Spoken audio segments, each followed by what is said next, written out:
Conságrate a Dios cada mañana. Haz de esto tu primer trabajo. Por la mañana, oh Señor, elevo a ti mi voz, a tu buen nombre doy loor, con gratitud mi Dios. Buenos días, Señor Jesús. Estamos iniciando el cuarto día de la semana, justo el día en que Dios creó el sol, la luna y las estrellas durante la semana de la creación. Y este pensamiento me recuerda el Salmo 8 que escribió David. Dijo: cuando veo tus cielos, obra de tus dedos, la luna y las estrellas que tú formaste, digo, ¿qué es el hombre para que tengas de él memoria? ¡Qué maravilloso pensamiento! El gran Dios del universo, de los innumerables astros, se interesa en nosotros, seres humanos, pecadores, y se alegra mucho cuando nos entregamos a Él. Por eso no puedo dejar de agradecerle cada momento por su amor tan inmenso y hacia nosotros. Bienvenidos a su programa Buenos días, Señor Jesús. Escuchemos el mensaje de hoy que nos comparte el pastor Daniel Loredo.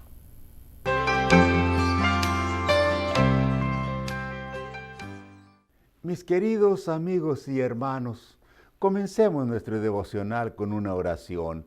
Los invito a guardar quietud y silencio para elevar nuestros pensamientos a Dios. Muchas gracias, Señor, por el nuevo día. Muchísimas gracias por la salud y la vida que nos concedes. Rogamos, Señor, que nos ayudes a respetar a nuestras esposas, los que somos casados, y a las mujeres como hijas tuyas también y como compañeras inseparables de nosotros. Lo rogamos en Jesús. Amén. Vamos a San Juan 8, 10 y 11. Enderezándose Jesús y no viendo a nadie sino a la mujer, le dijo: Mujer, ¿dónde están los que te acusaban? ¿Ninguno te condenó? Ella dijo: Ninguno, Señor. Entonces Jesús le dijo: Ni yo te condeno. Vete y no peques más. Pero antes de seguir, los invito a orar. Señor bendito, danos voluntad para hacer tu voluntad. Sabiduría, Señor, para tomar buenas decisiones. Y, Señor, prepararnos para tu reino. Por Cristo lo pedimos. Amén. Es triste reconocer que a la mujer le ha tocado sufrir toda clase de abusos. Y gracias a Jesús, quien le dio su lugar, las mujeres han ido recuperando su dignidad poco a poco, hasta ponerse a la par de los hombres, como era el plan de Dios desde el principio. En México, las mujeres no podían participar en política, ni votar, ni ser votadas para ocupar cargos públicos, hasta que el presidente Adolfo Ruiz Cortines aprobó la ley del sufragio universal en el año 1951.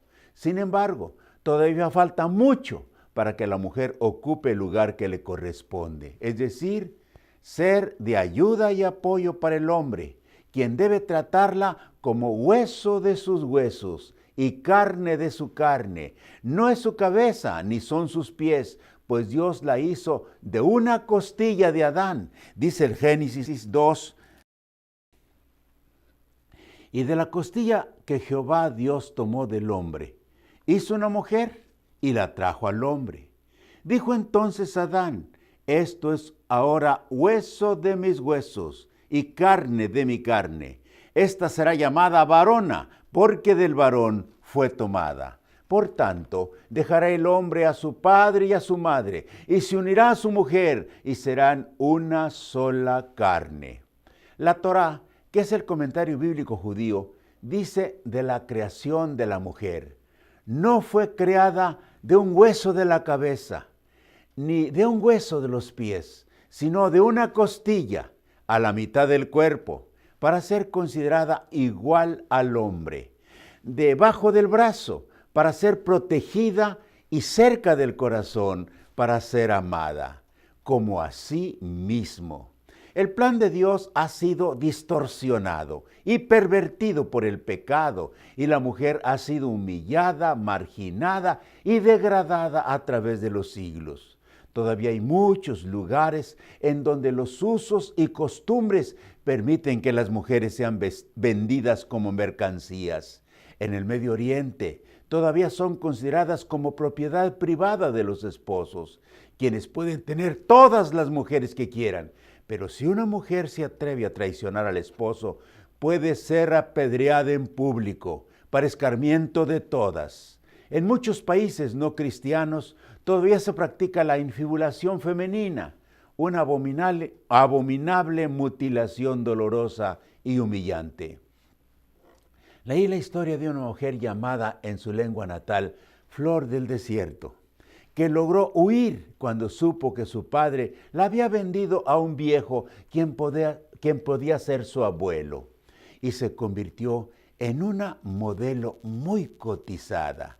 Ella ha estado luchando por la dignidad de la mujer en los países no cristianos y está en peligro de muerte por su atrevimiento. Malala es otra joven mujer que recibió el Premio Nobel de la Paz por su campaña para que las niñas de su país vayan a la escuela, pues en su patria solo los hombres tienen derecho a la educación. En el Antiguo Testamento ya encontramos esa lucha por los derechos femeninos. Las mujeres no recibían herencia y Zelofehad fue un hombre que tuvo solo hijas y cuando murió no tenía varones a quien heredar. Y dice Números 27, 1 y 2, que Maala, Noa, Ogla, Milca y Tirsa se presentaron delante de Moisés y del sacerdote Eleazar, delante de los príncipes y de toda la congregación, y dijeron, versículos 4 al 8, ¿por qué será borrado el nombre de nuestro padre de su familia? Por no haber tenido hijos, danos alguna heredad entre los hermanos de nuestro padre. Moisés llevó su caso delante de Jehová, y Jehová respondió a Moisés, bien dicen las hijas de Zelofehad, les darás la posesión de una heredad entre los hermanos de su padre, y traspasarás la heredad de su padre a ellas. Y a los hijos de Israel dirás, cuando alguien muera sin dejar hijos, traspasaréis su heredad a su hija. Aquel fue un gran avance en la dignificación de la mujer, pues desde entonces las mujeres podían ser dueñas de casas y tierras, un derecho que antes no tenían. Cuando Jesús comenzó su ministerio, invitó a 12 discípulos, quienes dejaron sus oficios para acompañarlo en sus giras misioneras. Pero también tenía un grupo de apoyo femenino del que poco se habla. San Lucas 8, del 1 al 3, dice, aconteció pues que Jesús iba por todas las ciudades y aldeas, predicando y anunciando el reino de Dios, y los 12 iban con él.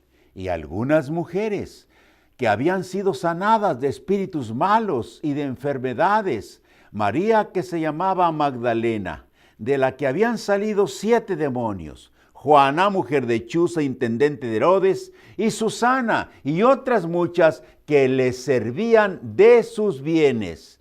Estas discípulas de Jesús sostuvieron con sus recursos a Jesús y a sus discípulos para que predicaran el evangelio, pues Jesús ya había dejado el taller de carpintería. Los discípulos habían dejado sus redes para convertirse en pescadores de hombres, pero había un equipo femenino que los apoyaba económicamente. En tiempos de Cristo era común que las adúlteras fueran apedreadas públicamente, y las autoridades romanas respetaban las leyes locales y permitían aquellos brutales asesinatos. Un día que Jesús predicaba en el atrio del templo, una multitud furiosa llevó arrastrando a una mujer sorprendida en adulterio. La arrojaron a los pies del maestro y los cabecillas dijeron a Cristo en San Juan 8, del 4 al 7, Maestro, Esta mujer ha sido sorprendida en el acto mismo de adulterio. Y en la ley nos mandó Moisés apedrear a las tales mujeres. Tú, pues, ¿qué dices? Mas esto decían tentándole, para acusarle. Pero Jesús, inclinado hacia el suelo, escribía en tierra con un dedo. Y como insistieron en preguntarle, se enderezó y les dijo: el que de vosotros esté sin pecado, sea el primero en arrojar la piedra contra ella. Era una trampa. Si decía que sí, lo iban a acusar como impostor, pues solo el gobernador romano podía probar la pena de muerte. Si decía que no, lo iban a considerar un rebelde que no respetaba la autoridad de Moisés. Nadie tiró la piedra. Jesús había escrito en el suelo nombres y pecados de los principales acusadores, y se dieron cuenta que estaban ante el verdadero juez que conocía sus vidas íntimas. Se fueron y dejaron a Jesús con la pecadora. Versículos 10 y 11. Enderezándose Jesús, y no viendo a nadie sino a la mujer, dijo: mujer, ¿dónde están los que te acusaban? Ninguno te condenó. Ella dijo: ninguno, Señor. Entonces Jesús le dijo: ni yo te condeno, vete y no peques más. Querida hermana y estimado amigo, gracias a Jesús somos libres de la sentencia de muerte que pesa sobre los pecadores y somos iguales ante Dios, el juez del universo. Por eso tratemos con justicia a todos y especialmente a las mujeres. Oremos. Ayúdanos, Señor, a respetar a las mujeres, a darles el lugar que les corresponde y a protegerlas como vasos más frágiles para honra y gloria de tu nombre. Por Jesús lo pedimos. Amén.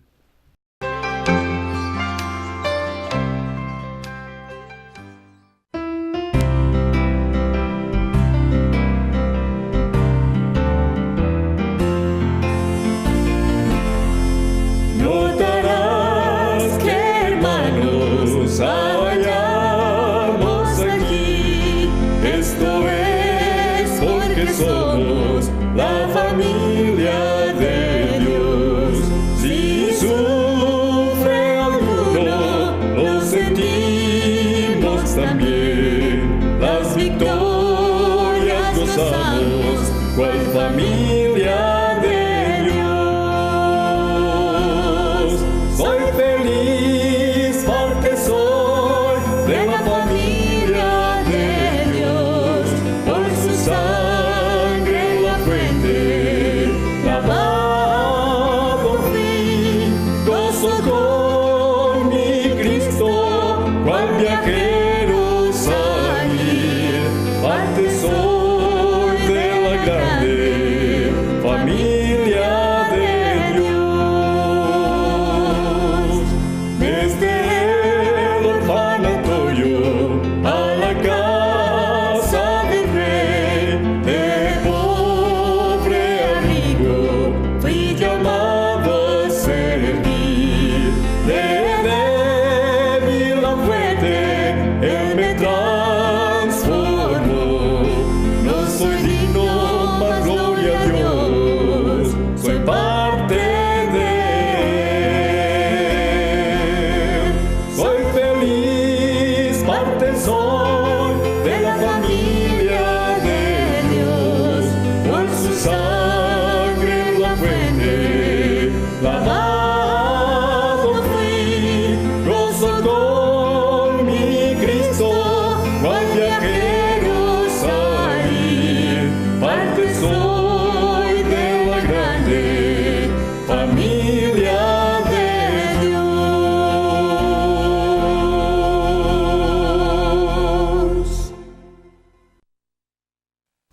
¿Qué tal, amigos? Muy buenos días. Bienvenidos a su segmento Momentos de Reflexión. Antes de entrar en materia, quisiera agradecer públicamente a nuestro editor, el señor Evaristo, porque él se ha preocupado y me trae historias, me trae ilustraciones para nuestro programa. A la vez aprovecho si hay algún hermano, algún amigo que quisiera mandarnos alguna historia o alguna anécdota que quisiéramos comentar, háganoslo llegar y me gustaría presentarlo, ya que son temas que nos pueden ayudar a nuestro crecimiento como personas y como cristianos. El día de hoy contaré una historia con mucha potencia de mejoramiento en nuestras vidas. Había un abad. Un abad es un cura responsable de un monasterio.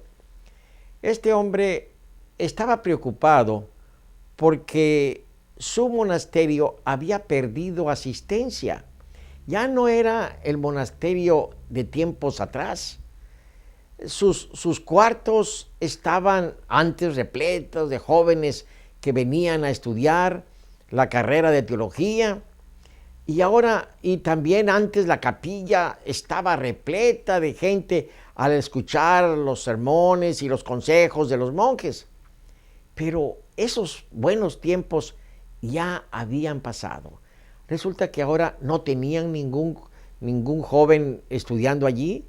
Ya no venía la gente por escuchar sermones ni escuchar consejos. Estaba completamente solo. Y entonces él preocupado, ¿qué hacer?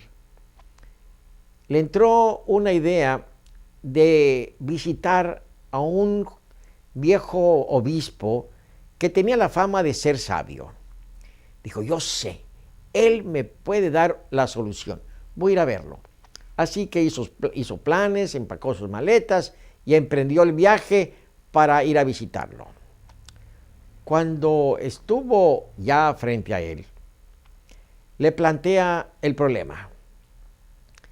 Le dice que ya no tiene su monasterio, tanta asistencia, más realmente nada, y qué debe hacer. Y hace la pregunta, señor obispo, ¿hemos cometido acaso nosotros algún pecado?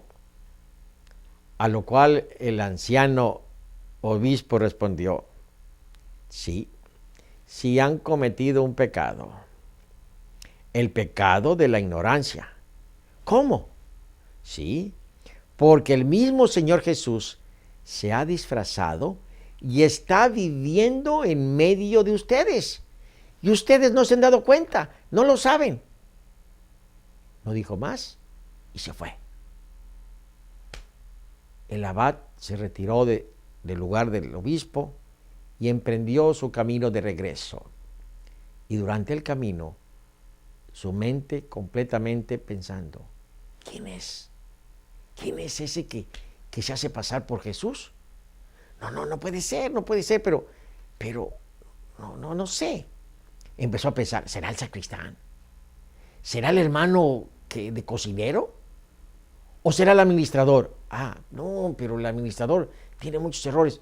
Bueno, en fin, todos tenemos errores, pero es capaz que Jesús también se disfrazó con todo y errores de las personas. ¿Quién será? Así se fue todo su viaje de regreso y cuando llegó allá, juntó a todos los monjes y les explicó el problema. Hermanos, he estado con el obispo y él me ha dicho que Jesús está aquí entre nosotros disfrazado. Así que no sé quién es. Ustedes sabrán. Y uno a otro se empezaron a ver. Dice, pues, no, ¿quién será? No dijo nadie, fue fulanito, sutanito, simplemente empezaron a ver. Pero en su interior, ellos se empezaron a notar, ¿será el hermano de la cocina? ¿Será el administrador? ¿Será quién? O a lo mejor el mismo abad, puede ser que sea. Sin decir nada, cada monje empezó a cambiar su actitud. Empezó a tratar a los demás completamente diferentes, con amor, con dulzura, con cortesía.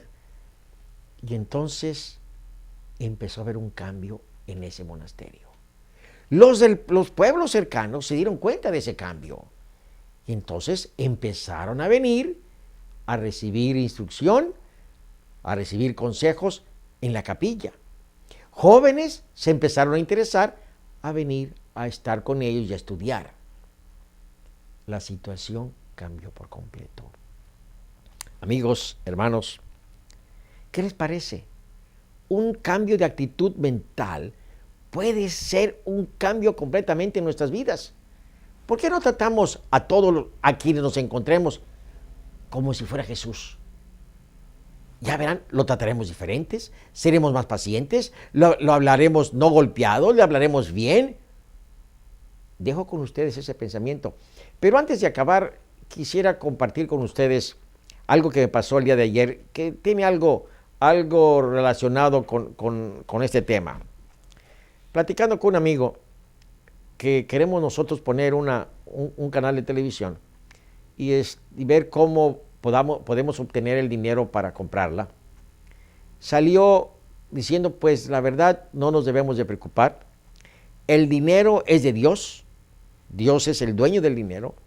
Y Él puede tocar los corazones de sus administradores para que puedan aportarnos ese dinero. Y me dice, te voy a platicar una experiencia que yo viví. Hace unos 10 años yo vivía en Houston. Y en la iglesia que asistía, teníamos un problema económico muy fuerte. Entonces la junta directiva se reunió y acordó en vender el templo para resolver el problema económico. Entonces se puso en venta el templo. Pasaron un mes, 2 meses, 3 meses y no se vendía. De repente hacen una llamada y dicen, tenemos interés en su templo. ¿Cuánto lo venden? Dice, bueno, pues queremos $2 millones por el templo. Bueno, vamos a preparar los documentos y cuando estemos listos, 2-3 días, venimos y platicamos personalmente. Bueno, dice, ¿cómo no? Efectivamente, a 2-3 días llegó y llegaron esos 2 hombres, se presentaron y traían los papeles. Entonces, los invitó a comer el tesorero a estos visitantes, fueron a un buen restaurante y allí llevaron los papeles y venía el ofrecimiento tal y como ellos habían pedido, $2 millones. Y además ellos hemos añadido en el contrato que estamos nosotros dando en este momento $1 millón en señal de trato. El escrow, aquí está $1 millón y en 45 días venimos y traemos los otro millón y nos entregan el templo. Perfecto. Fue el tesorero bien contento porque con ese dinero, con ese millón, pagaban su deuda. Y entonces ya rentarían otro templo y harían otros planes. Bueno, pasan los 45 días y los señores no vienen. Pasa una semana y no vienen. Y entonces ellos dicen, pues vamos a ver aquí el contrato para hablarle a sus abogados y a ver qué pasó. Quieren hablar a los abogados, teléfonos desconectados. Y lo más curioso, que esas personas no vivían en Houston, no estaban registrados como personas. Pasó 1 mes, 2 meses, 6 meses. Nadie vino a recoger ese $1 millón. Cuando eso pasó, mi amigo le dice al tesorero, oyes, qué interesante, ¿tú comiste con un ángel o con Jesús? Porque no hay manera. ¿Quién te va a traer $1 millón y no regresar por él? ¿Quién? Fue Jesús quien trajo ese dinero. Hermanos, realmente, Jesús lo tenemos con nosotros. Lo único que pasa es que no tenemos la fe para trabajar en ese sentido. Hagamos planes importantes en nuestra vida. Consideremos a los demás como fuera Jesús mismo. Y entonces cambiará nuestra posición con ellos, tendremos más respeto, amabilidad, paciencia, en fin, y mejoraremos en algo en este mundo que va de mal en peor.